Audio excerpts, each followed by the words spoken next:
Alan, thanks for coming on. Appreciate you taking the time to have a conversation with me. Would you mind telling us a little bit about yourself before we get started? Pleasure. Yeah, thanks so much for having me on. God bless you. So I'm just a regular guy, married, got some kids, work in IT.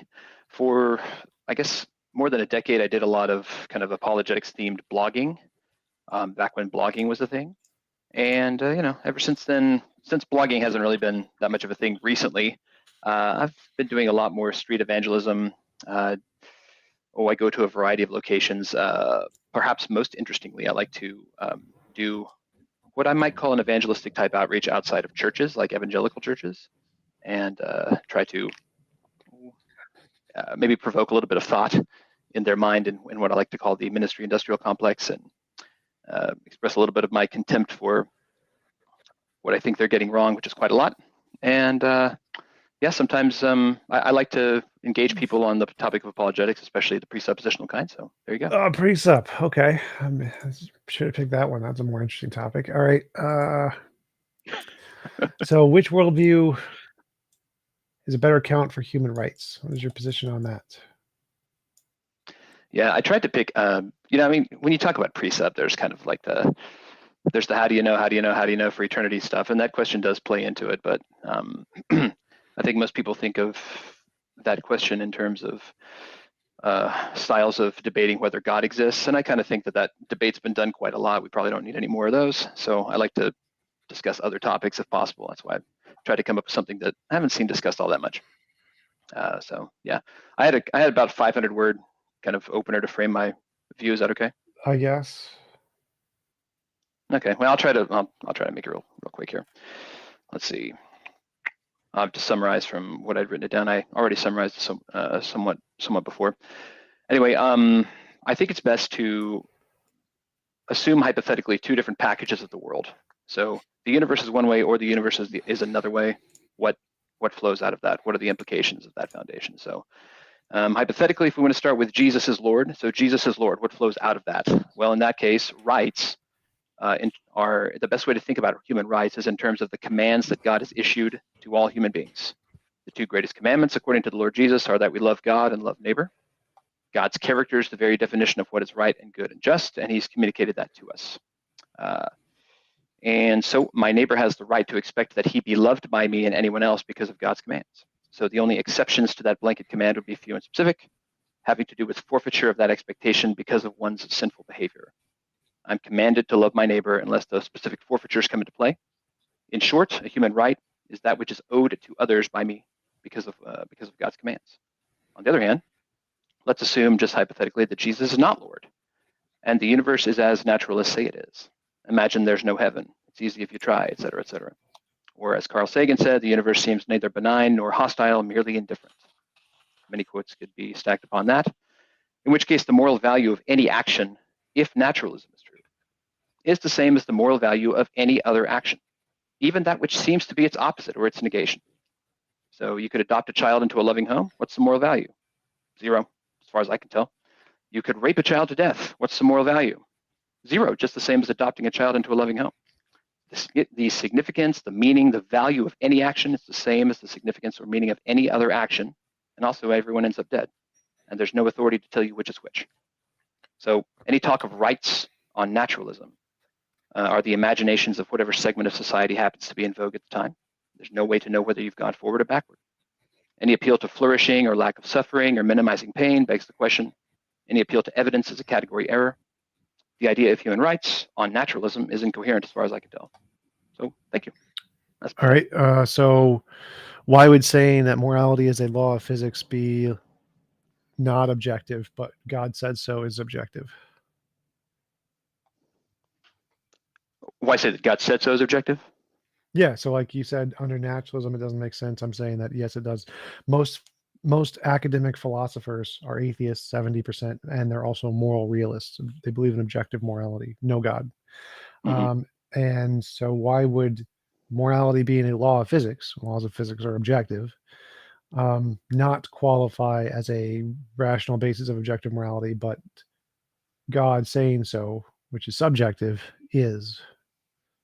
I didn't use the word objective personally because I think that has a kind of have a point there. At the same time, God being the one with all authority to tell us what to do and what not to do, the one who made the universe. So I do think that, given the fact that I'm a creation and he is the creator, and there's this massive distinction in between us, I think that could come into play in terms of subjective versus objective. So objective means stance independent truth value proposition. Stance independent means a person thinks. A stance is a position. Person has a position. So if God has a position that's stance dependent, which would be subjective, the level of authority is irrelevant. It's appeal to authority fallacy. The level of authority is irrelevant to truth whatsoever. So when we talk about like objective truths, things that are true, stance independent of any opinion of any person or mind of any kind. Laws of physics are objective. Gravity is objective. It doesn't matter what anybody's opinion is. It's there. So we think morality is like that. So if morality is, by objective, we mean like it's a thing that's in reality, right? Like a subjective is an opinion. So if we think morality is a real thing that exists, it would have to objectively exist, right? If it subjectively existed, it wouldn't be real. It would be imaginary. So when we say morality exists objectively, we want to say that it's a thing that exists independent of any opinions or stances. And it seems like if morality was a law of physics, that would be a more objective basis than if morality was grounded in a God, which is stance dependent. Yeah, if you want to use it, define those terms that way, which is fine with me. I'm fine with that definition. I didn't use objective or subjective in my opener, or the way I think about it, really. So I think that's a fair point. I would question whether, given naturalism, we could even grant that sense perception and all that kind of stuff is generally reliable, which is something I don't generally grant, but for the purposes of this discussion, I would. I would wonder how we come to the conclusions about what moral laws exist. Have you thought? Could you give me a rundown of that real quick? What moral laws exist? I think that morality is described as any involuntary imposition of will is immoral. Voluntary assistance of will is moral. What? Oh, did you just refresh? No, I did not. My internet sometimes cuts in and out, even though I'm wired. It's a wired connection. So I think the moral principles are any involuntary imposition of will is immoral, involuntary assistance of will is moral. How did you come to, why do you make that statement rather than its opposite? Why not swap it around and go the exact opposite with the exact same amount of assertive, conclusiveness? Following the evidence of moral intuition, moral progress, the moral dilemmas, and the philosophical distinctions that have been in the field of morality and ethics over the past several thousand years. Why not take all of those as evidence of the contrary? Well, because they're unidirectional. Like moral progress is the fact that the moral intuitions of people have changed over time, and it goes in one direction. It goes in the direction of assisting more people rather than killing babies more, essentially. And so we'll start off with morality is a word we use to refer to specific phenomenon and feelings and their correlation. So if we see somebody punch a baby, we feel that's bad. We use the word immorality to refer to the bad feeling, and we think it's bad. Morality is helping an old lady across the street. That's good. We get a good feeling from that. So we think these feelings correspond to something in reality. There's something there to which these feelings correspond. Like if we see red, it corresponds to a wavelength. If we see blue, it corresponds to a different wavelength. So we have some kind of input data, and we think that input data corresponds to something that's really there. And when we say the word red, we can obviously change the name to blue, but no one cares. Like the fact of the thing is there regardless of what we call it. The label doesn't matter. So morality is the word we use to refer to whatever's causing the good feeling correspondence, just like red is the word we refer to what causes the sensation that we refer to as red. So the name here makes no difference. There is a thing, there is a pattern to that thing, and we're going to call the end that corresponds to our good feelings the moral one, because that's how we use the words. I object to a couple things there in terms of the definitions. One is you use the word assist, and the other is basing it a lot on kind of the feelings or the feelings of the majority or whatever. Why not take? We might go starting with the second assertion first. Why not take the good feelings that we have and act opposite to them? Why not try to minimize those feelings? You could. It just wouldn't correspond to the evidence. What evidence? Moral intuitions, moral progress, moral dilemmas, and philosophical distinctions. why not take those moral intuitions and all those things that you just laid out, and why not believe that those are actually wrong, and that progressing against them is the opposite way, is the right way? You could. That would just be against the evidence. So it's like looking at the evidence that the world is round. This is evidence for the evidence is something that increases the probability that a proposition is true, and so the pattern in these things increases the proposition that morality is true. And so you can go against it. It would just go against the evidence that increases the probability that the proposition is true. I think you're misunderstanding my question. Like that, I'm saying that that's equally probably evidence in the opposite direction. How do you know it's evidence for what you think morality is, rather than going against it would be that?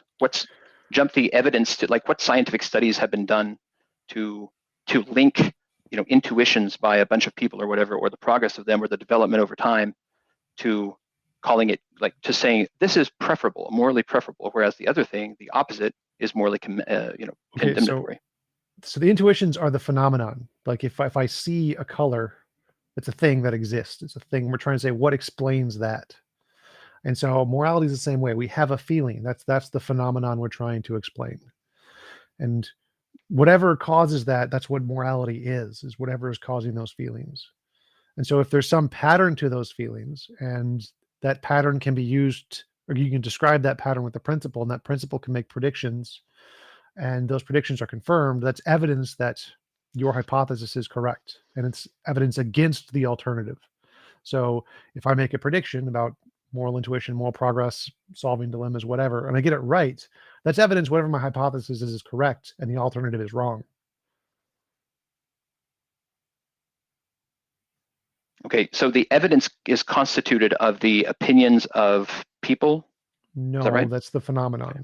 It's like if I see a color, that's the phenomenon, and we're trying to explain that. So we have a phenomenon, then we say, I think this phenomenon is caused by hypothesis X. If it's caused by hypothesis X, here's some other things we could expect to see in the future. We look at the other things and we say, if I'm correct, that's evidence of hypothesis X. So we see morality, that's the phenomenon. If morality is objective, we would expect there to be a pattern to this across time period. It would change in one direction and not the other direction. We look and we see moral progress. There's a pattern. It goes in the same direction. If we expect it to be objective, we'd expect there to be a pattern across cultures. We look, there's a pattern across cultures. If we expect there to be objective, we expect that there's certain philosophical dilemmas that outline like the principles that we would express through morality. We look at the moral dilemmas, trolley problem, Gödel's incomplete, or no, G.E. Moore's open question argument, Euthyphro dilemma, etc. We say, oh, look, there are these patterns that we can see. And so all of those things were predicted by this model that morality is real. They got it right. That's evidence of that hypothesis, which would be evidence against the hypothesis. It's the opposite or not real.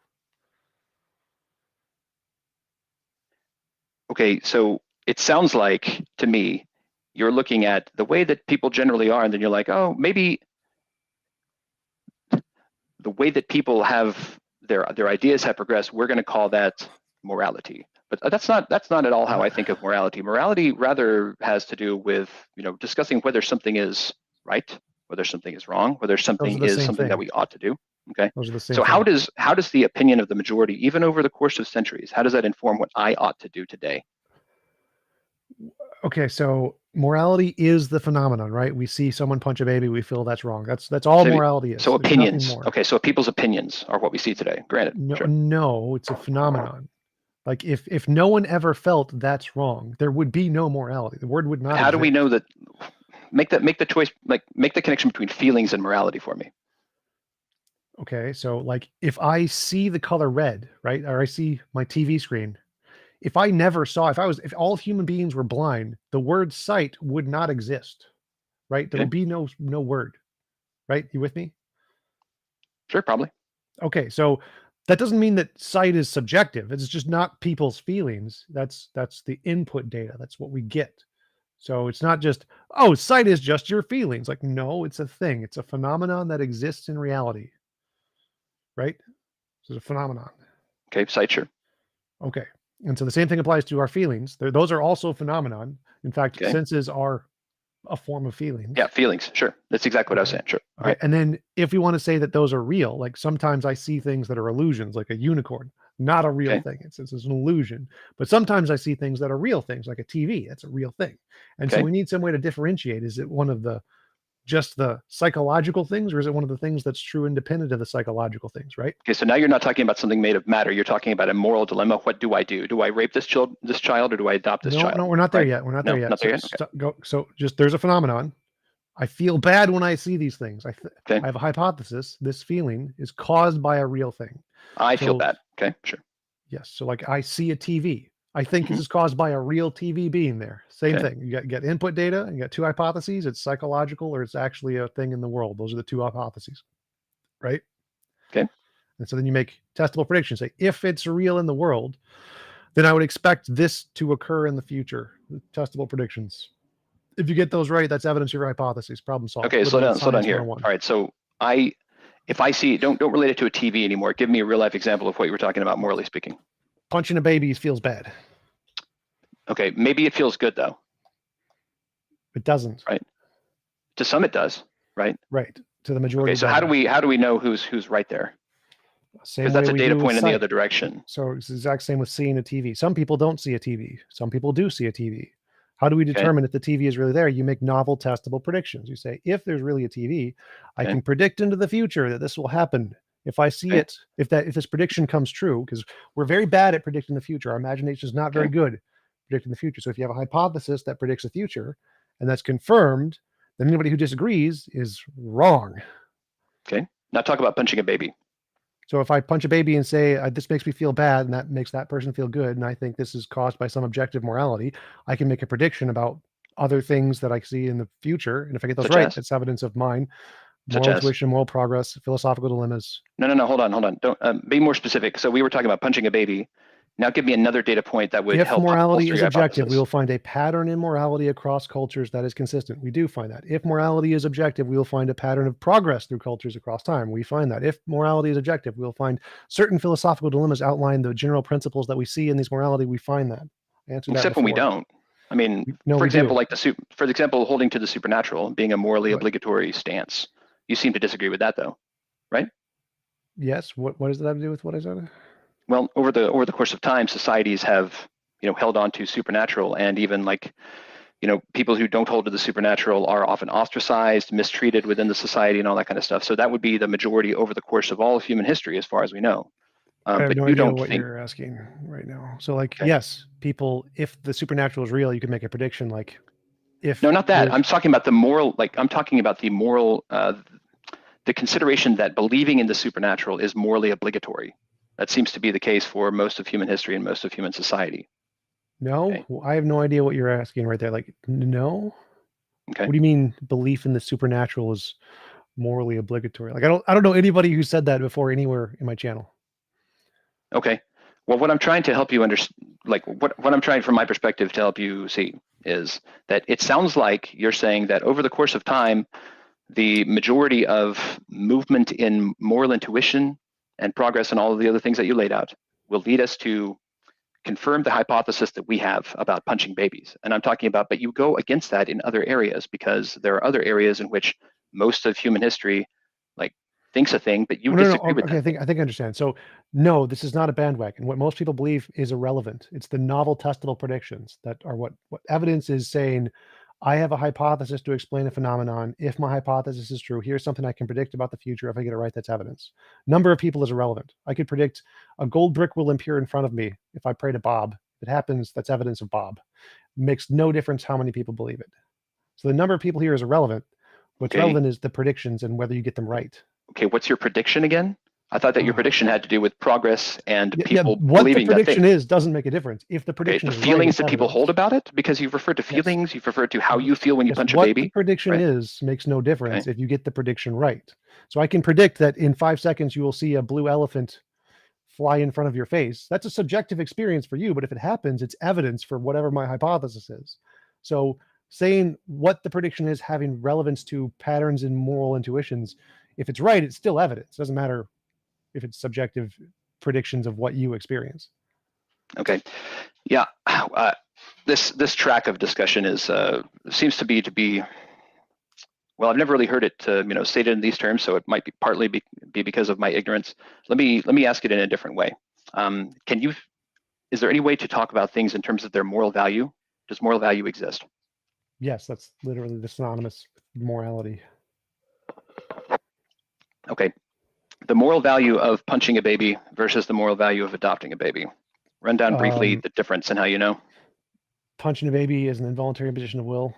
Adopting a baby is a voluntary assistance of will. So one's moral, one's immoral. The reason we know that is because we can look at patterns of moral intuition, make predictions about what those have. Hold on. What kind of patterns? Moral intuition, literally the things I just said to you. So we've been over that. Patterns that occur where? Patterns that are seen where? They're known how? By observation in patterns of moral intuition, moral progress. No, hold on. Patterns of what? Patterns of moral intuition. Moral intuition is a feeling that people have, right? Yeah, I've already went over this. Yeah, it's a feeling that people have, right? So if I predicted that a lot of people. Wait. Is it a lot of people? The number of people is irrelevant. Number of people is irrelevant. Well, that's what you said, and that's why it was really strange. I don't understand what you mean. What is moral intuition? Evidence is novel, testable prediction. So if I predict you are going to feel a warm and fuzzy feeling in exactly 13 seconds, and we wait 13 seconds and you feel a warm and fuzzy feeling, that's evidence for my hypothesis. It doesn't matter the number of people who feel it. It doesn't matter if it's 1 or 10. It doesn't matter if it's just a subjective feeling for you. It's irrelevant. What matters is if I can make a future prediction about things we don't know yet and I get it right, that's evidence. That's evidence for one hypothesis and not evidence of another one. So if somebody predicts that I'm going to feel a warm fuzzy feeling from punching a baby in 13 seconds, that's evidence in the other direction, right? If it worked, yes. Okay, and it does work for quite a few people, doesn't it? No, it doesn't. Well, it does, because those are the people that we cast out from society and we put in prison. No, but it does work for them, right? No. I mean, are there people that feel that? Some. There are, right? Very small. There are some, right? 0.000 something. Yeah, but there are some. There are some, aren't there? Because it's not about bandwagon, is it? No. So it's not about number of people, is it? Stop. Listen to me. That prediction is made for psychology. Psychology makes that prediction about sociopaths and psychopaths. So that's not a prediction. No. Oh, hold on. That's begging the question to just say that the people who are at the extremity of society are the wrong ones and the ones that we're going to label and cast into the trash. I'm saying that prediction was made. Right. Somebody did make that prediction. Wait. Somebody did make that prediction, but it wasn't for objective immorality. It would still be evidence for morality in some case. That was evidence for psychological dysfunction. So that prediction was made. So it's not novel. It's a prediction that's already been made. But that's the question I'm asking though. How do you know that it's dysfunction? Why aren't those guys right? It's a prediction that was made for a different hypothesis that's already been explained. So the baby punchers though. So you proposed an experiment. So how would you answer the question? Why do you think one is moral and one is immoral? God's commands and God's character. And what evidence do you have that he actually made those commands and didn't make the opposite commands and you're just misinformed? Yeah. So I think that, like I said, I prefer to think of things in terms of the package deal. Okay. So if naturalism is true, that's what we've been talking about so far. If naturalism is true, I've been asking you questions trying to understand on what you base morality. Okay. Now, if we switch over to, well, I think that you're committing category errors there. But if you want to talk about Jesus as Lord for a moment, which might be helpful as well, because I've been questioning you, Ken. You've been kind enough to explain. I appreciate that. So if Jesus is Lord, he communicates clearly. He has spoken his word such that people can understand it. If Jesus is Lord, I'm just telling you what the situation is. So the question is why do you think that's true? So just saying if he's Lord. Well, because Jesus, if you're asking why I think it's true, then it's because Jesus opened my eyes. If you're asking me to defend it, then I would point to the ultimate standard of all evidence and knowledge in the universe, which is the Word of God. Right. So here's the comparison. One is from my worldview, we start with the evidence, the phenomenon. Then we try to make a principle that describes the phenomenon. Then we use the principle to make predictions. And if the predictions are confirmed, then it's evidence. Yours is... Except when you don't. Yeah. No, that's literally the scientific method. Well, that's literally what we just talked about. We talked about the psychopaths and the people who were in prison. No. Those are also explained by science. What I'm talking about. So it's all explained by science. Like you're misunderstanding. You could be the thing is you could be the psychopath, and I think that's one of the points that you're missing there. You on the one hand you say no bandwagon, the number of people doesn't matter, but then on the other hand you're like, but the number of people matters, and I think that's no, that was not at all what I said ever. I said novel testable predictions for literally anything is always evidence. Okay. That's what I said. Except when it's not evidence. Yeah. No, I never said that. Well, you did say it. You just didn't say it in those words. No, I never said that. When I presented counter evidence, you dismissed it.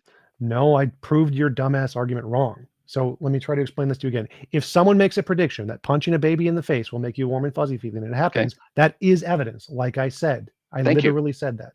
Good. Okay, good. We agree. It doesn't happen. No one's done that. That is it does. It does happen. No. Stop. This is where you're confused. You have your head up your ass here. We know that is not the case. There is evidence for the alternative, because of how many novel testable predictions have been made for the alternative, like moral progress, How many? moral intuition. Yes. Would that be numbers, like numbers of people that hold those intuitions? No. Numbers of times people. No. But Again, the evidences are intuitions Oh my that God. occur in people's minds, right? No. Oh my God. Again, you're No? so bad at this. You're They- so bad at this. They're, Stop okay, talking. how are they Stop testable? talking and listen. Stop talking. If I make a prediction that in 5 seconds a fly is going to hit me in the face, therefore the world is flat, that could be evidence. It's a novel testable prediction. But the fact that we have hundreds of thousands of pieces of evidence the world is round, our evidence is against that hypothesis. So if some moron made a prediction that this one person is going to punch a baby and feel warm and fuzzy, that's great.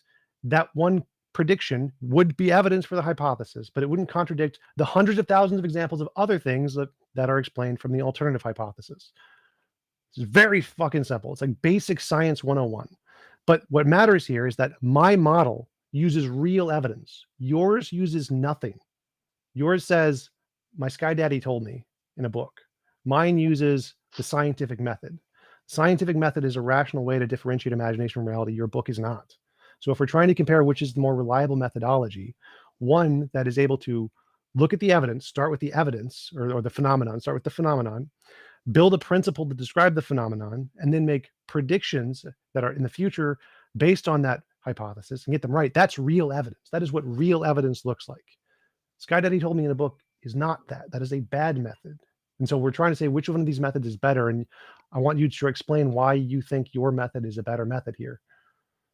Yeah, the method as you've explained it is that you take, at the same time as you say that it's not the numbers of people and it's not the bandwagon, it actually basically is that. No. And then you say the people who disagree with that, they're not going to count toward progress. Maybe because they're the ones who are wrong. Okay. As opposed to the creator of the universe, who can tell us what to do and tells us what is good. And he's the one who defines what is good. And he's the one who will bring consequences when we violate those rights. So in every way, appeal to authority fallacy, appeal to consequence fallacy. So you just it's not appeal to authority fallacy is not appeal to authority is not necessarily a fallacy if the guy knows everything. And if he has all authority to tell us what to do, if he literally gets to no, you're saying if you tell us what is good, and the fact that he's an authority makes it true, that's an appeal to authority fallacy. Well, he is the authority, and we have a duty to obey him. That's the appeal to authority fallacy. Yeah, well, it's not a fallacy though. When he is the one who knows everything, it's only a fallacy if somebody doesn't really know what they're talking about. An appeal to authority fallacy is if you say something is true because they are the authority. That's an appeal to authority fallacy. But he is the authority, so that's an appeal to authority fallacy. If it's not, it's okay though, because Jesus is Lord on this package. Remember, you're trying to import naturalistic reasoning onto the Jesus package. You got to keep them separated. What you said is true. So, an appeal to authority fallacy is not always fallacious. So, for example, if you say the mechanic can fix my car, that's true. It's not true because he's an authority. It's true because he knows how to fix the car. But the fact that he is an authority doesn't make him the ability to give you a car. No, it's the fact that he has knowledge and knows how to fix the car. So the fact that they are an authority, so Jesus knows everything. The truth value. Jesus knows everything. There you go. Okay. Cool. Great. That would be great. Okay. Glad to dispense with that one. The fact he's an authority is not the reason it's true. It's the fact he knows everything. I would say it's both. But if you want to reject one and take the other, it's fine. Then that's an appeal to authority fallacy. We know you're logically flawed. Well, but the problem is that Jesus is Lord over what you think is fallacy and what you think is right. I mean, you can't even properly understand the world around you. So on Jesus, on the Jesus package, you're not, well, so you think, but on the Jesus package, there's a lot of things that you're missing. Well, you can't prove it either. But I want to go back to the topic. I can easily prove it. I think therefore I am. Problem solved. Alrighty. God can't make that false. I discussed that in my debate with Shane. You didn't even, but anyway, that's fine. We could talk about this some other time. I have no idea. I don't know who Shane is, but anyway. Okay. Shane is great. Yeah, sure. But so the topic here is I have a method. I start with the phenomenon. I don't beg the question and assume my conclusion. I start with the phenomenon. Here's the thing we're seeing. Okay. And then I make a principle to describe patterns in that phenomenon. The phenomenon is the feeling. Yes. Okay. Which is still better than yours. So my Sky Daddy told me is worse than a feeling. Okay. All you have is a feeling. You have nothing but a feeling. So you just have not feelings. If Jesus is Lord. It's still on naturalism. Just on naturalism, that's fine. Okay, so it's a feeling. So we're comparing the two hypotheses here. One is there are feelings of morality, and one is there's a feeling there's a Sky Daddy. Both feelings. But now I go. Well, that's not the same. That's not the same thing at all. But anyway, just on naturalism. So there's literally the exact same. But so mine goes further. Mine goes further. On Sky Daddy, you have a feeling there's a Sky Daddy. I have a feeling there's morality. Those are the same. Okay. We can't assume they're true. We've got to start with the evidence. Those are the thing. You got a feeling of Sky Daddy. I got a feeling of morality. And now we have to say, well, where do we go from here? My model looks at the evidence, tries to find a pattern, describes the pattern with a principle, makes. Okay. The evidence is I feel something, right? I feel just something. like your Sky Daddy. You Okay. feel as a And Sky then the Daddy. pattern I feel is morality. And then the pattern is multiple people feel a thing, right? We've gone through. I have a pattern here. What's your pattern? Your pattern is I have a feeling of Sky Daddy. Now what? So you're asking about me now. Okay. So if Jesus is, so remember, Jesus is Lord. This is not naturalism and then I feel Jesus. Right. You feel Jesus. No, it's not even that. Jesus is Lord, which comes with all the implications of the world. You feel Jesus is Lord. Okay. Now what? Well, yeah, I feel Jesus is Lord. Also, I know he's Lord. Also, he is Lord. Starting. Okay. If the package. Okay. So there's no, that's not the starting point. Yeah, that's the starting point. Okay. So. Well, I mean, what is not a feeling in your head? What ideas are not ideas? Right. They're all ideas, right? They have to be. I definitely feel that Jesus is Lord, but yes. So that's not what I'm starting with. No. Okay. So we're not going to be able to communicate well if you don't allow me at least to frame my own discussion. Well, so I'm just trying to follow here. Like you have a brain or you have thoughts, and those thoughts are the things that you start with. No. Right. You can't start with. No, I do not start with those. I start with Jesus as Lord. Okay. How can you have Jesus as Lord without it being a thought? Because it's not a thought. It's a completely different category of thing. That's what I respond to Jesus' lordship with. A thought is something that I'm given by God. Jesus being Lord. So you have direct experience of stuff, right? You experience the things around you. You see stuff, right? And that's you. You're the consciousness thing that sees and experiences. I am a consciousness, yes, that has been created by the Creator who's eternal, yes. So everything that you start with has to be a conscious experience of some kind. There's no option B here. Not epistemologically, no. No, So I start with Jesus as Lord. I mean, obviously, when I think, that's what I'm thinking about. But when I'm trying to reason about these questions, I start with Jesus as Lord, not I'm experiencing something. Okay, epistemology is a justified true belief, knowledge, something along close enough. Sure. Knowledge is a subset of belief, right? Yeah, justified true one, yeah. Yep. And so beliefs are ideas. Yes. Okay, so it does start as an idea. What? Jesus is Lord. You have belief, a feeling. Jesus is Lord. That's what you start with. The belief, a feeling, an idea. Well, if you're asking how it takes place in my own head, well, sure. I'm a time-bound being. I started at a point, but I'm talking about a world. I'm talking about a worldview where human rights make sense. I'm not starting with myself. I'm starting with Jesus as Lord. So Jesus is Lord in reality. Are human rights coherent? Do they make sense? Are they grounded? And on what basis? Well, so we're trying to start from your worldview and answer those questions because right now all I see is you have an idea Jesus is Lord, and therefore you make up these assertions that it's justified. That's all I'm saying. That's not my worldview. My worldview is not I have an idea that Jesus is Lord. I don't start with myself on this worldview. I start with Jesus in the worldview. He is the creator. He's the sustainer of everything. So start with Jesus, and then stuff flows out from that. Well, in my head is not where I start. Like that's not what the foundation is grounded on. That's where my thoughts begin with, obviously, chronologically speaking. Okay. Yeah. That's what my experience is, but my experience is not the basis of reality or morality. Right. But it's where you have to start to get to those things, right? Well, it's what I can't access it other than that. I can't live it out, you know? Right. Yeah. That's what epistemology is a study of knowledge, right? Knowledge is a subset of belief. Yep. To have knowledge, you have to start with the belief, and then you have to filter out the false ones to get to the true ones. So what you start with is a belief, Jesus is Lord, in your head. That's the starting point. Okay. Jesus, that's not what I start with to ground this question. I started with Jesus is Lord, not I believe Jesus is Lord. I don't start with I. Jesus is Lord in reality. What flows out of that? Because I could not exist and the universe would be basically the same. And human rights would still be grounded and coherent. Sure. Again, so you have to start with a belief. You believe Jesus is Lord. Now you have to try and filter that one into one of the true beliefs or one of the false beliefs. Right? I'm not. If it's a false belief, then I'm not really sure what you like other questions, other moral questions that come along later. Is that what you mean? What? So I'm asking, like, you start with this belief Jesus is Lord, and then you conclude if Jesus is Lord, then we have morality, blah blah blah blah blah. And I'm starting with just the first one. So you have a belief Jesus is Lord. Now you have to know, for it to be knowledge, it has to be a true belief. can't be a false belief. And so you have to filter out, is it one of the true beliefs or one of the false beliefs?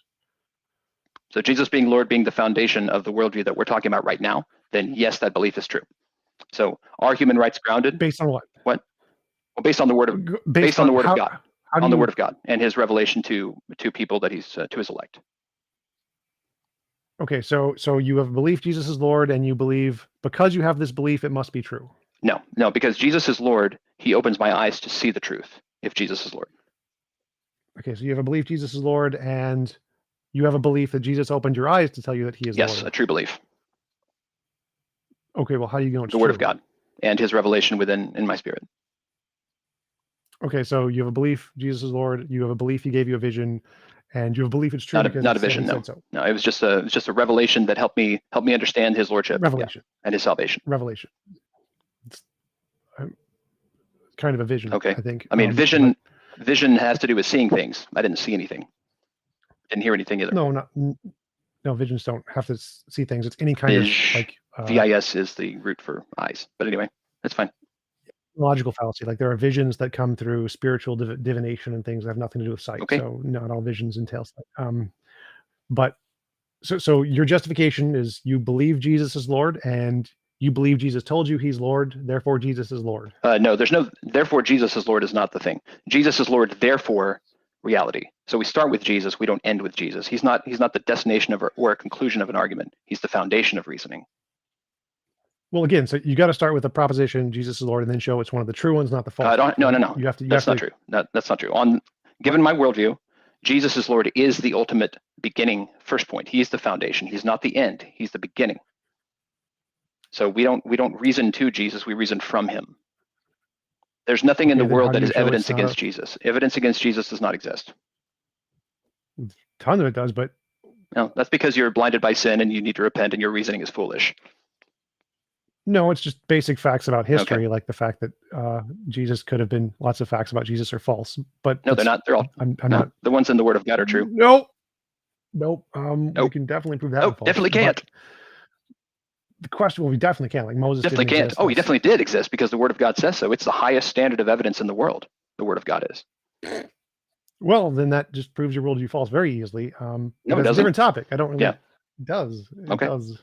In fact, you can just go to the history on that one. You're not successfully differentiating between the worldview foundations here, because you keep asking me to step off of my worldview to answer your questions. So if you'd like me to answer your questions, I'm happy to, but you just need to take on my worldview foundation as it stands and go from there, as opposed to trying to transplant the second story of my worldview onto the foundation of naturalism, because that's not a proper way to go about things.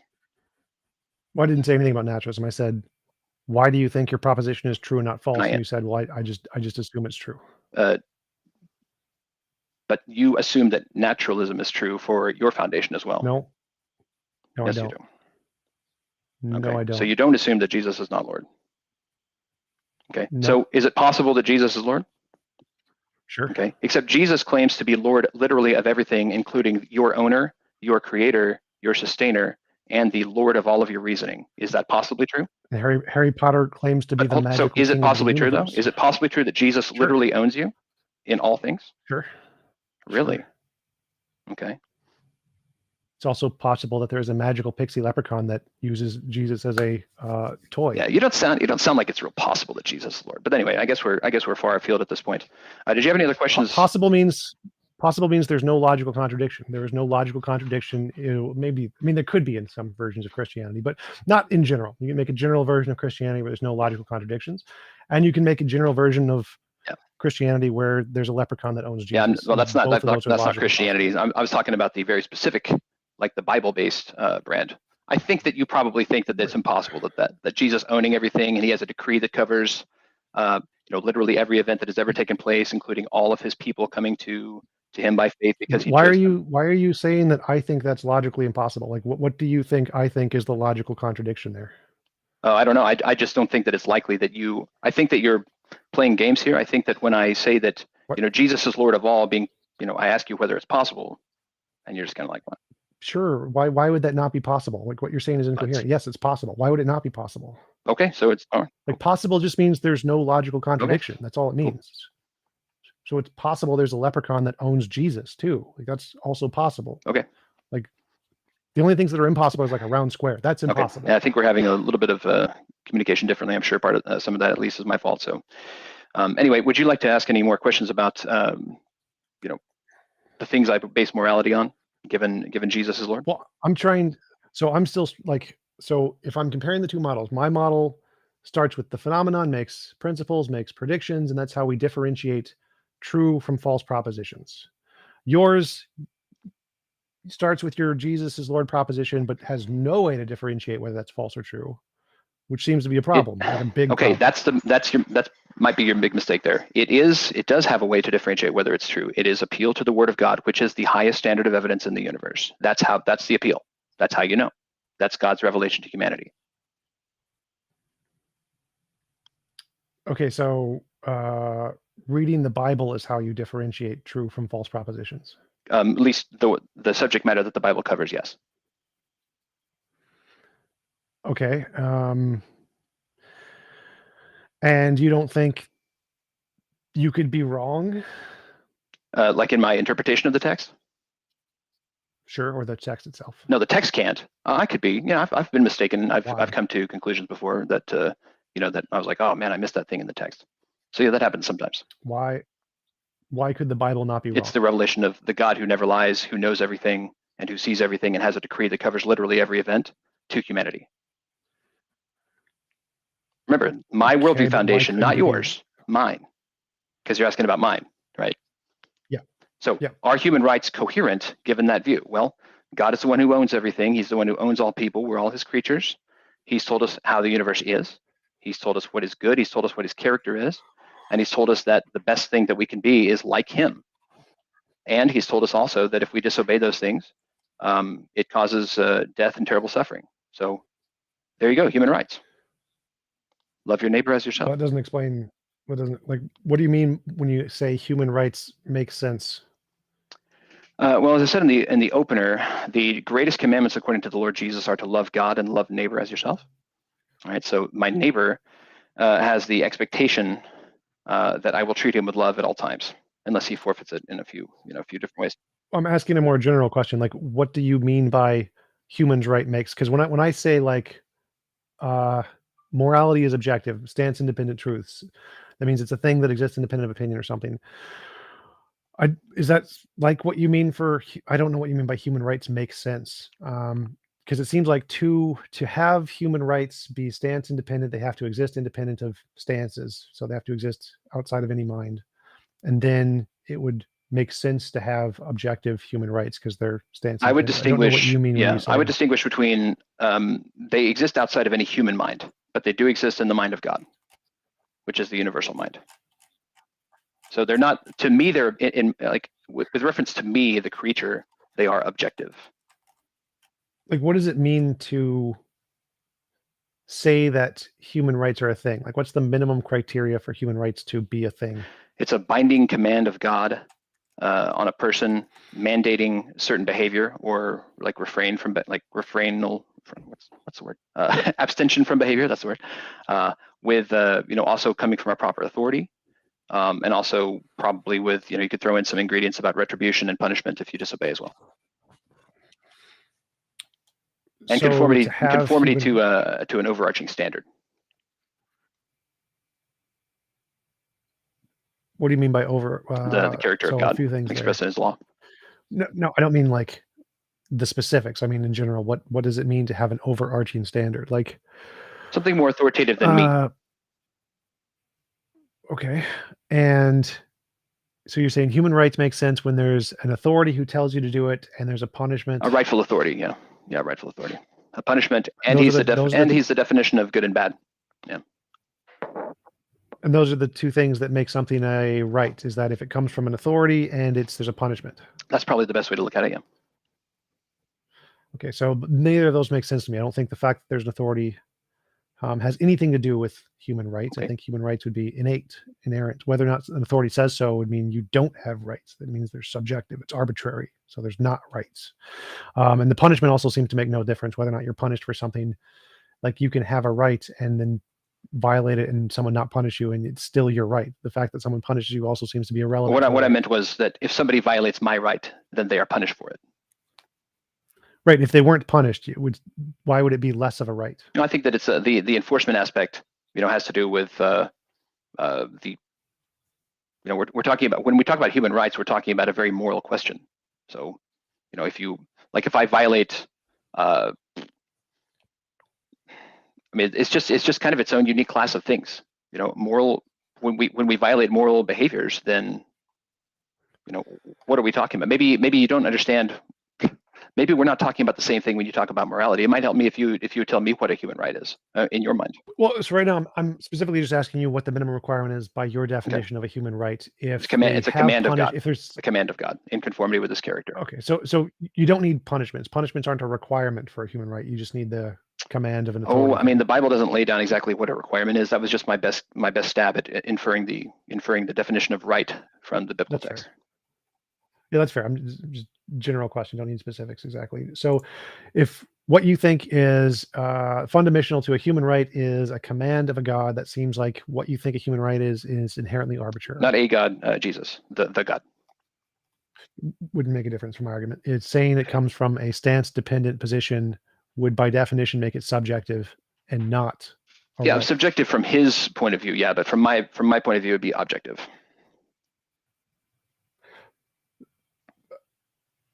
That doesn't make sense. So how can it be subjective from one perspective and objective from another? That's like saying I subjectively see red and you subjectively see blue, therefore, or it's objective for me, but not for you. It doesn't make any sense. Like either it's objective from all stance positions or it's subjective. Those are like the only options. Okay. Well, I think what you may be missing here is that people make mistakes. Human beings make mistakes. God doesn't make mistakes. He sees everything. You may think that something is a thing. I would argue that that's, that happens. Of course, that happens with me too. God sees everything the way it really is because He's the one who created it. He's the one who sustains it. He's the one who decreed it. So when I look at things, I may or may not get it right. Whether or not you get it right doesn't make a difference. What matters is it stance independent or not. Like if I say I like chocolate, like I'm right, I like chocolate. Or if I say I like, pineapple, I'd be wrong. I don't like pineapple. But those are subjective truths either way, even if I'm right. So even if I'm right about all of my subjective truths, I like chocolate and pizza and burgers, and I'm just right 100% of the time. They're still all subjective truths. None of them are objective. All right, they're subjective. Okay, they exist in the mind of God, yes. Okay, that's subjective. Yes. Okay, so there aren't, because for something I think to be a right has to be objective. Okay, I disagree. I think that it has to be a command from God because He's the creator. Why would a subjective command be a right? Well, okay, remember what I think a right is. A right is a command from God to me. How am I supposed to treat other people? So however I'm supposed to treat other people, they have the right to be treated that way. God commands how I'm supposed to treat people, what way I'm supposed to treat people. So in that sense, it's a right.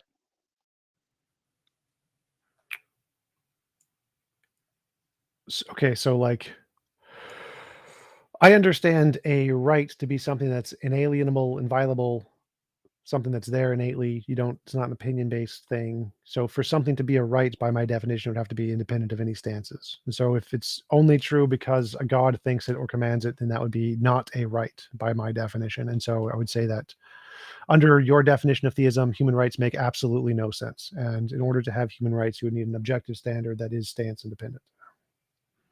Okay, I understand that that's your opinion, but I just don't think that you're properly understanding my worldview. You keep talking about a God, but we're talking about the creator of literally everything. Literally everything that exists is because of His decree and His creative power. So, how does that affect the argument? Well, because we being His creatures, He's told us this is what you're supposed to do. Okay, and this is how people are supposed to treat each other. So with that comes the demands, the standards by which we're supposed to treat people, and the promise of retribution for those who violate those commands. So it's something that exists by virtue of you being a human. Yes. So in that sense, it's innate. Yes, and it's unchanging as well. So in that sense, it's inalienable and it's unchangeable. innate means it's in you, independent of whether or not there's a God. It's just a thing in you yourself, Okay, well, with no external reference. I don't agree with that definition of innate. It's innate. It's innate in us because of what God has done. That's literally the opposite of innate, according to you, but not according to Jesus's to a worldview where Jesus is Lord. You know what intrinsic You're just a creature. means? You don't. What intrinsic means? It's a synonym of innate. Intrinsic. Okay. It's an essential property of the thing in and of itself. Okay. We are the most central property of any human is that we are a creation of the Lord Jesus Christ. So everything flows out of that. If it's intrinsic, that means it doesn't need to be given to us from something else. Well, there's no us before it's given. It's given to us as a package deal when we're conceived. So if it's intrinsic, it's not given to us. It's in us. Existence is given to us, and everything that comes along with it is also given to us. There's no us before. So there's no chronological like precedent. It's all like when you are conceived, you are a human being with all the rights that any other human has. Okay, let's try it this way. A right is something that isn't given to you, because that would be the opposite of a right. That's a gift. So a right is something that you have that you cannot be given or taken away by anyone ever. Okay, I kind of would agree with that, which is why I phrased it in terms of a command. I'm given commands to love my neighbor. So in that sense, it's not really given to him. I'm commanded to love my neighbor, period. Okay.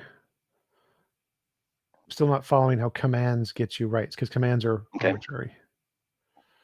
Well, the commands of the creator of the universe are, if you want to say they're arbitrary, that's really stretching the definition. I mean, I guess if you want to say they're arbitrary, but they're unchangeable, they're unchanging.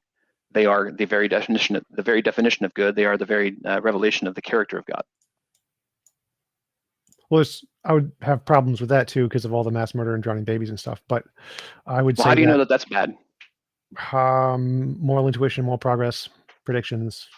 Okay, but well, I mean, obviously, the Word of God talks about those things being evil as well. Moral intuition is evil? No, not the things that you mentioned before that, like drowning babies and whatnot. Like, you're not supposed to do that. Okay, but God does it. Oh, well, God gets to. God has authority over all humans, because we are all sinners and we are all His creations. He gets to do with us as He chooses. It's only by His mercy that we draw a single breath or live a moment longer. So the babies don't have rights. They can be drowned whenever God wants. Well, God has the right and the authority to supersede the commands that He's given. When I'm talking about loving God and loving neighbor, I'm talking about a command that's given to me as a human being. But God is not bound by those standards. A lot of it is because we are all sinners. And so if God chooses to, end the life of a sinner at the time of His choosing, that's His business, it's His authority. So that the sinner does not have a right to not be murdered. Not by another human, correct? So human rights aren't rights.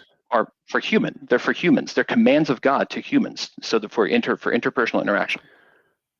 So do you think sheep rights make sense? Do you think a farmer gives sheep rights and that makes sense? He didn't create them. Sheep do have certain limited rights according to the law of God, but yeah, they're given by the Creator. No, I mean, like, literally. But again, I'm using rights in terms of a very it's a very colloquial sense that we're using the term rights here. We have commands. Humans are given commands. How are we supposed to treat each other? And shorthand for that, I use rights. I'm lost because if we're asking how do human rights make sense in Christian or naturalistic world? That's the question. Like, so right. By your definition, it seems like if you created them and you give them rights related to others of their same species, then that's enough to give them rights of their species. So let's say we create genetically modified sheep. We just create the cells and generate sheep, and we give them rights that they cannot sheep murder each other, but we can murder them and turn them into food or whatever. Does that make sense to call that sheep rights? No, but it's not the same thing. We're not creating a sheep out of nothing, and we're not the arbiters of morality anyway. We're just let's people. Say we did. Let's say we created sheep out of nothing, and gave them sheep rights, but we can still murder and eat them whenever we want. Does that make sense to call them sheep rights? Oh, I don't know if I see the value in talking about creating things out of nothing. That's never been done. So I agree. Rough. It has not been done, but by a human, by anyone. But the point is if we take your minimum requirement for what rights entail, create from nothing. You seem to added this one. Before it was just any authority. So it's an authority who created you. I'd never said any authority. I always said Right. Jesus. That was, Jesus is the one who I gets to never tell us said what to any do. authority. I said an authority. But so Oh, sorry. your original. Well, your not an original, authority. There's only one. That's Only the irrelevant. one That's authority, irrelevant to Jesus. the argument. Like all roses. It's not. It's kind of not. It's kind of the very basis of my argument. If you say it requires a rose, and I said a flower, right? A rose is a kind of flower, isn't it? Yeah, but maybe it doesn't require a daisy. Maybe it requires a rose. It'd still be true that it requires a flower, okay, right? If you said, in order to open this lock, it requires a rose, and I said, okay, in order to open the lock, it requires a flower. Is that a true statement? Maybe it's a very special kind of rose with all these different characteristics that you're not taking into account. It requires a flower to open the lock. It's still true. Still true. Still a true sentence. Like, I don't need to specifically say the flower that you listed. You say there's one flower that opens it, I'm fine. If I said a flower opens if it's the authority, sure. If you want to say take the authority and make it into an authority so that you can, I don't know why, to make yourself feel better, go ahead. It's just how generalization works when principles of propositions. Okay. So the original property you said was it requires an authority to justify human rights. Now you're saying it requires an authority who created the thing from nothing. It seems to be something you've added. Those are the two requirements, right? Well, I didn't add anything. I laid out what my case is, and I referred to it always in terms of the commands of Jesus. And there's all this stuff that comes with Jesus if you know anything about the Bible, which I think you do. So, let's just stay on course here and let's talk about Jesus's lordship and not a God and not an authority, but we're talking about Jesus. Requirement for this human rights thing that you're describing. So I thought you said it requires an authority, a genuine authority, whatever that means. And then, so if we had a genuine authority and could create sheep from nothing, so we have authority over the sheep, you're saying, no, that's not enough. You have to create them from nothing. It's not just that we have authority, we have to create them from nothing and have authority, right? Moral authority. Yeah, moral authority. And create them from nothing, or is that create them from nothing part irrelevant? I'm sure the creation probably helps as well, but moral authority is mostly what I'm talking about here. Okay, so I'm trying to figure out what the minimum requirement here for what you think human rights entails. Okay, I don't think that that's a helpful question. So the rights that people have are because we've been commanded by God to love our neighbor as ourselves. Well, so like I can answer the question pretty easily. The minimum rights for objective moral rights is the fact that there is some innate objective fact that is stance independent that exists true in the universe. That would be it. You said that was, and you think that's simple? Simple? I never said anything about simple. I just said that's the minimum requirement. Okay. So the minimum requirement for objective human rights is that there has to be a thing that instantiates the rights that is stance independent, and that would be the minimum requirement for objective human rights. Okay. The minimum requirement is Jesus commands you. Even simpler. No, because that entails a mind and a personal mind and an all-powerful mind. Yeah, Jesus. That's the opposite of simple. Yes. It's literally the opposite of simple. That's a very simple proposition. Jesus is a simple proposition isn't the same as simple ontological entailments. Those are not the same thing. Well, yeah, that's true. I agree. So what I think the minimum requirement for objective moral rights is a thing in the universe that exists stance independently, and what you think the minimum requirement for moral human rights is Jesus said so. Uh-huh. You don't see a problem there. I'd like to.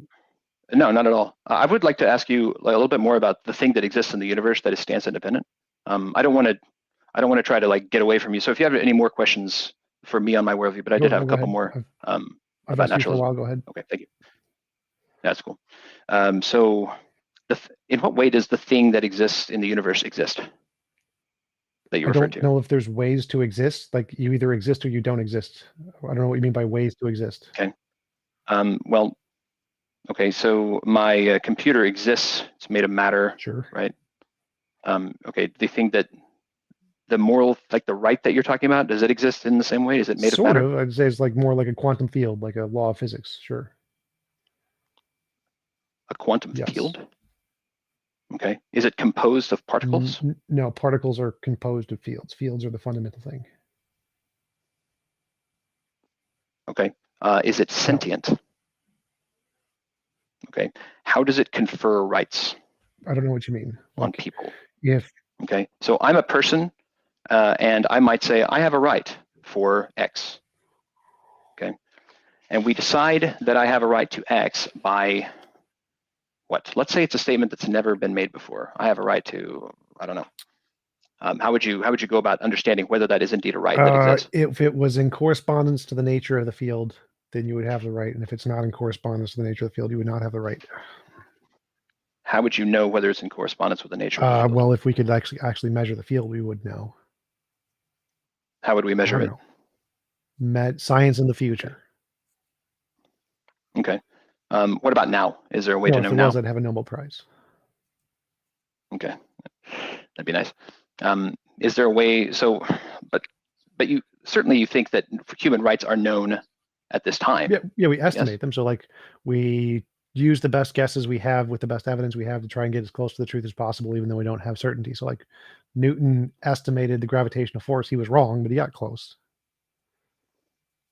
Okay. So so let's take that to punching a baby. All right. So we estimate that punching a baby is wrong. Could it be right that maybe slapping a baby multiple times is like, maybe that's close? What? Like, is it possible that we veered a little bit? Sure, it's possible. Just it would go against the evidence. It's like it's possible we're in the matrix. The evidence so far. Yeah, right? we could get evidence to alternatives. However, there have been many times in the course of human history and this history of science that people have thought a thing, and then they were proven to be mistaken, like Newton, like for the example. Bible. Yeah. Right. Okay. Or like we could just take an example that we both agree with, Newtonian physics. Okay. So that was proven to be not exactly 100% correct, even though people thought it was back then, right? I don't think so. You don't think there's anybody who thought that Newtonian physics was okay? Like no, I don't. How about that the Earth was a perfect globe? I mean, I'm just trying to think of something that was consensus. I mean, you've read Kuhn, right? So this question of the changing paradigms in science, there are accepted ideas that then get changed by future generations. I don't think anybody back then thought they were 100% correct and had everything solved. Like they were all like, yeah, this is the tentative solution. Nobody thought they solved all the questions. That was not a thing. Well, but do you think that they thought that they had arrived at a conclusive idea about a given topic? No. At least some people. You don't think that anybody did? You've never met a religious person who thought that they've got it. I mean, you're talking to one right now. But I mean, like in science, the position is always this is a tentative result, and we're going to wait for better data. Like nobody thought Newtonian physics answered all the questions in the universe. Like nobody thought that. How do you know that nobody thought that? Have you what kind of overview of all the scientific literature that is not even extant today have you done? Because there were still unsolved problems at the times. If it had solved all the problems, they'd be like, the problems are solved. Like. Now, I'm not talking about the number of problems. I'm talking about a given problem, and they thought that they had solved it. That's right. You don't think that there's anybody in the course of human history who thought that question is now solved. So if, for example, they thought they had 100% solved gravity, then all of the questions about what gravity does would have to have been solved. That's what it means to have solved gravity. And so if there's a question about something in gravity that we don't know about yet, there's a problem that hasn't been solved, and you haven't solved all the problems related to gravity. So Newton, did not. Right, but what if they haven't even thought of the question to ask yet? You really don't think that there's been any people in the course of human history, even in the scientific fields, who were dogmatic about their conclusions, even though later they were proven to be wrong? Not in the case of Newton.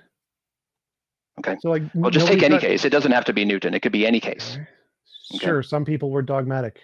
Yes. Okay. And then they were proven wrong. Yes? Yes. Okay. So what I would like to ask, Captain, kind of takes a while there. So we have these provisional conclusions that we've drawn today about punching babies, right? Yes. Or we could ask ourselves, should we be firebombing cities? Should we be throwing homosexuals off of tall towers and things of that nature? Those things matter in the here and now, right. And the ideas about people are the ideas that people have about those very important questions, because they have to do with like life and death. Yes. They're not necessarily agreed upon by everybody. Is there a way for us to know? With 100% certainty? No. Okay. How much certainty would you say that there is? I have no idea. Okay. Could you be like one of those people who had the dogmatic conclusion 300 years ago about topic X? Always. Okay. Would you know?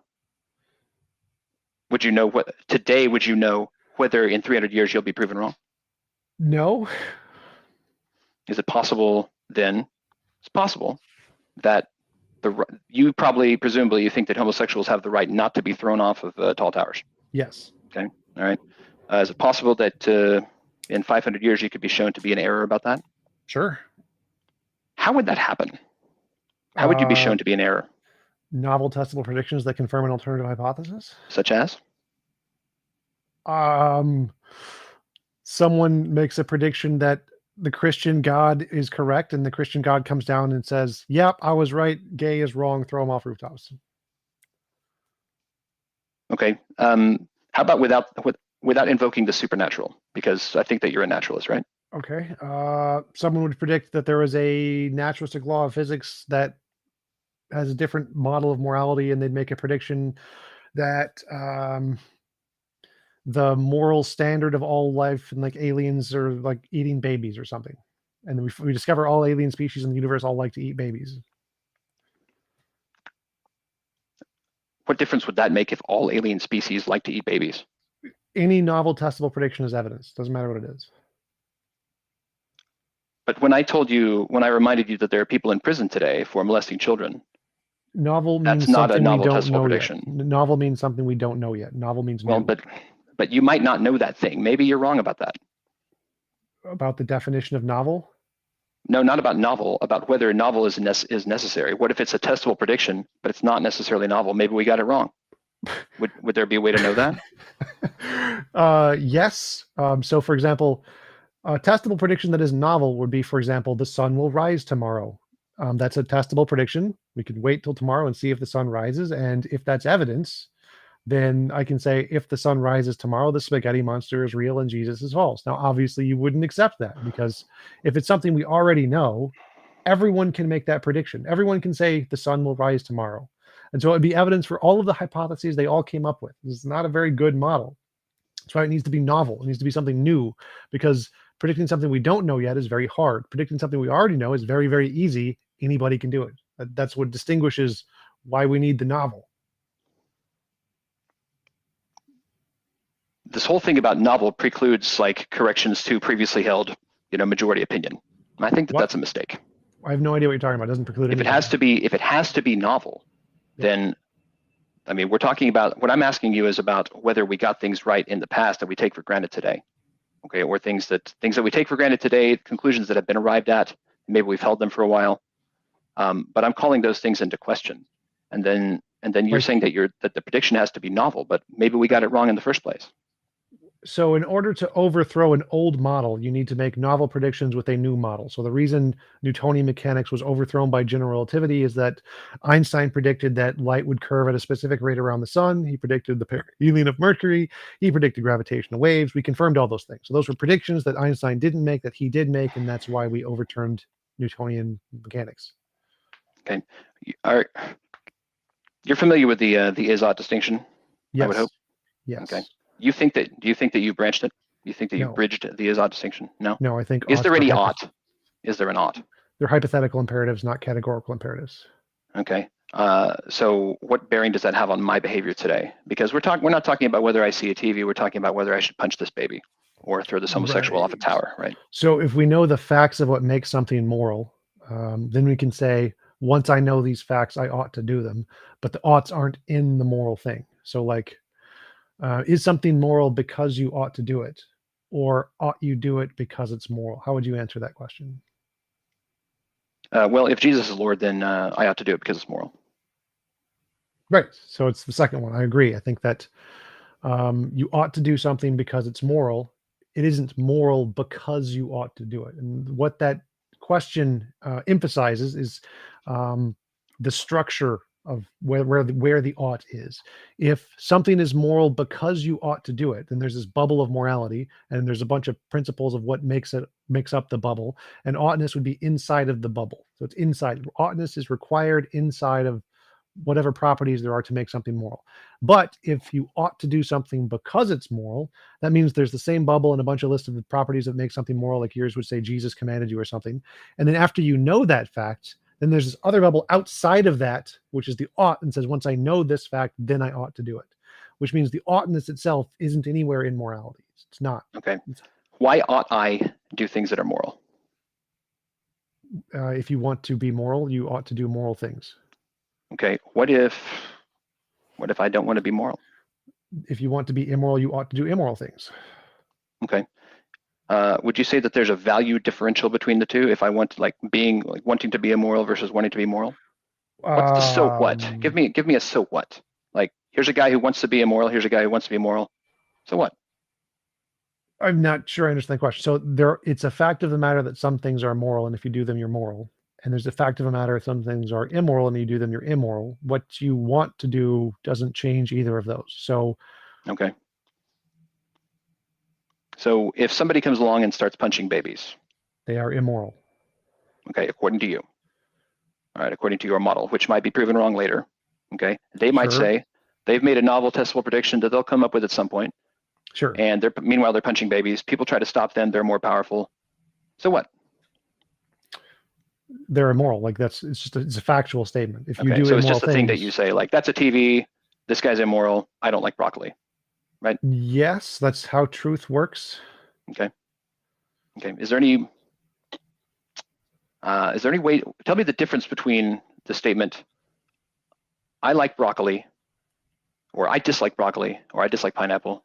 I dislike pineapple, and I dislike raping children. What's the difference between those two statements? What's the difference? They're different subject matters. Okay. Is that it? I guess so. Okay, because one could say I dislike pineapple and I dislike studying biology. That would be kind of like different subject matters too, right? So I can say I can dislike chocolate and I can dislike the fact that the moon is 255,000 miles away. One is a subjective preference, one is an objective correspondence to reality, and your dislike is just irrelevant to either of those. An objective reality. Okay. Yes. I guess that gets back to how we discover reality. But I mean, so far we've seen that what you think you've discovered about this, this field or whatever of morality, I mean, is provisional. It could change. So you don't know whether it's right. Yeah, you don't know whether it's right. I can still know it. Provisional things, you can still know them. So you think. Is that known provisionally as well? Yes, everything is provisionally, and you can know it provisionally. Oh. Is that known provisionally as well? Yes, the same question. So knowledge doesn't require certainty. It's called fallibilism. It's the consensus of all the experts in all of the fields because it's pretty well understood. Like, I can believe things based off of appeals to authority. Right? No. Wasn't that an appeal to authority just now? No, because I was literally about to explain why it's true. The reason is because I can have a belief, and that belief can be justified by some fact, which causes me to have a reason to think it's more likely to be true. And if it's true, then it's knowledge, even if I don't have 100% justification. It's very easy to understand. So, like, I believe the moon is 255,000 miles away. I believe that because I can bounce ham radios off the moon and it takes 2.5 seconds for it to hit the moon and come back. And based off the speed of light, 299,000 kilometers per second, we can measure that the moon is 255,000 miles away. I'm justified in believing the moon is 255,000 miles away. Could I be wrong? Yes, we could be in the matrix. Do I have a justified belief? Yes. If it's true, then I have knowledge because I have a justified true belief. Well, it's not justified if you're in the matrix, but I guess that's another discussion. It's still justified. Justification is just you have a thing that gives you a reason to believe it's more likely to be true. So justification doesn't mean how in the world would you measure that? Anyway, that's another discussion. We should. Okay. Novel testable predictions would be how. Yeah. Okay. Yeah. Which assumes all kinds of things, but okay. Not really. Okay. Gotcha.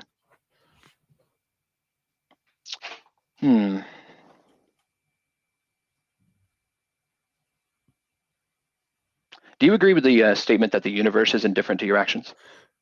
Yes. Even though that the field that you mentioned is it part of the universe or is it something else? Yes, but it's not conscious. Okay, so it's indifferent. Yes, like it doesn't have an opinion. Okay, but people have opinions. Yes. Which sometimes are mistaken. Most of the time, yes. Gotcha. Well, cool. I had my lunch break and it is now over. So I think I'm done with my line of questioning. Did you have any other questions for me before I wrap this up? Nope. I think that covered mine. Like, I think I showed the difference in the justifications of our model for sure. Okay. Well, I enjoyed it. Thank you very much for the time. Thanks for inviting me on the channel. Absolutely. Yeah. Do you want to give any links or references where people can find more about your work? Yeah, please feel free to reach out to me at youtube.com/RHOLOGY, that's Rology, or twitter.com. Rology is my handle there. Thanks. Appreciate you coming on. Have a nice day.